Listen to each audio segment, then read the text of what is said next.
Huwag na kayo maghintay. Siwala na natin.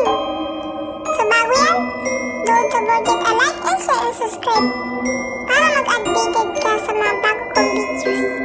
Magsimula tayo sa 2007. Merong pamilya na sila ay limalaan. Merong batang dalawa at malaki ng isang lalaki. Sila ay may ama at ama at saka mama. Subalit, may utang sa mga sindikato. May utang sila. Ang kanyang mga kanilang mama ay palaging susugal. At ang kanyang tatay ay palaging nasa sindikato at nangungutan ng pera para lang pangkain sa kanilang araw-araw. Subalit, hindi sila nakapagbayad ng utang. Agad na sinugod sila ng mga sindikato sa bahay nila. Pinagbabaril ang kanilang bahay. At ang kanilang ama at sila ay pinagbabaril din. At yung kapatid at sila. Subalit, namatay ang dalawang babae at isang lalaki na lang ang natira. Lumakbo yung isang lalaki patakbo hanggang papuntang Romania. Tatlong oras siya naglakbay papuntang Romania. Subalit, meron siya natagpuan na bahay na malaki. At agad niyang pinasok kasi gutom na siya. At baka meron daw doon pwedeng tulugan. Subalit, nagkamali siya. Siya pala ay binalas. Nagising siya sa maliit na kwarto at may flower base doon. Agad niya itong kinuha para ibagsak. Subalit, merong tumating na isang tao. Walang iba yun kundi si Granny. Si Granny ay alam niyo na yun, diba? At nagugulat niya na makita niya ito. Nagtaka na siya. Bakit siya tinulong ito? At bigla nga siya nakita ni Granny sa ilalim ng kama. Agad na hinampas sa ulo. At agad na hinamatay.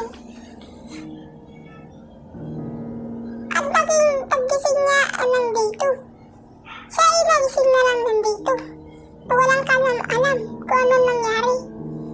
Halit, nakita naman siya na Granny.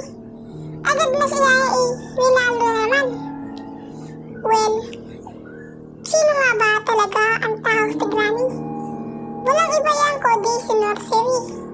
Si Nursery ay meron siyang 30 years old. At wala pa siyang asawa.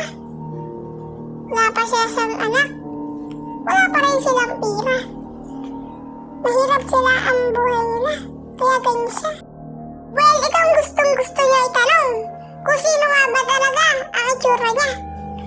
Ito ang itsura niya. Kahit ganyan ang itsura niya, nakakawawa naman niya. Nakakawawa talaga ang tao ngayon. Kasi kinulong siya sa bahay na yun. Well, dati takot ako na yun magkaroon ng Granny. Pero ngayon, hindi na ako takot. Kasi kabisado ko lang si Granny. Nangahampas lang siya. At ganun. Ito ay hango sa totoong buhay. Baka mangyari sa iyo to. Ay, para hindi mangyari sa iyo to, ay huwag kang tatakas. Pupunta ka sa maraming tao para tulungan ka. Para pagkainin ka nila. Huwag kang pupunta sa masukal na kagubatan. Baka ikaw ay maligaw at papatulad ka kay Nursery. Tsaka mag-ingat ka sa mga dadaanan mo.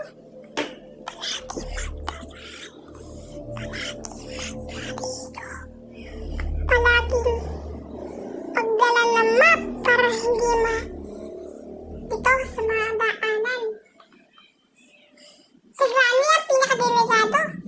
Kung mangyari naman sa iyo to, ang gagawin mo lang ay magpatumba ng base. At kailangan mo tumakas para mabuhay ka na